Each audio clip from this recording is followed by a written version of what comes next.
पाकिस्तान में लाइबेरिया के सफ़ीर उमर फारूक की मुद्दत में सूफिया मिर्ज़ा और शहजाद अकबर के खिलाफ मुकदमा दर्ज कर लिया गया।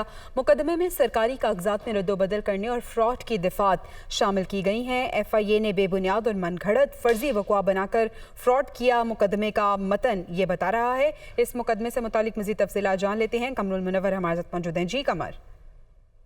जी बिल्कुल, पाकिस्तान में लाइबेरिया के सफीर उमर फारूक की मुद्दत में थाना सेक्रेटेरिएट में मुकदमा दर्ज किया गया है। इब्तदाई तौर पर जो FIR का मतन है उसमें यह कहा गया है कि शहजाद अकबर, सूफिया मिर्जा और उस वक्त के साबिक जो DG FIA हैं सनाउल अब्बासी, इन्होंने जो सरकारी दस्तावेजात थी उसमें रद्दोबदल करने के बाद फ्रॉड और फॉर्जरी करते हुए ये मुकदमा जो था इनके खिलाफ दर्ज किया, जिसकी बाकायदा तौर पर इंक्वायरी CCU लाहौर जो है वहां पर इसकी इंक्वायरी जो थी वो चलती रही। ताहम इसमें इनके खिलाफ कार्रवाई इस वजह से नहीं हो सकती थी क्योंकि ये सफीर थे और इनको इम्यूनिटी हासिल थी। ताहम अब इस हवाले से तमाम चीजें जो थी वो सामने आना शुरू हो गई हैं, जिसमें वाज़ेह तौर पर ये कहा गया है कि ये मुकदमा जो था ये मनगढ़ंत और उनको मिलाइन करने के लिए बनाया गया था, क्योंकि इसमें ना तो कोई सबूत सामने आ सका था और ना ही इस हवाले से कोई चीजों की तस्दीक हो सकी थी। अब बाकायदा तौर पर इसका मुकदमा जो है थाना सेक्रेटेरिएट में दर्ज कर लिया गया है, जिसमें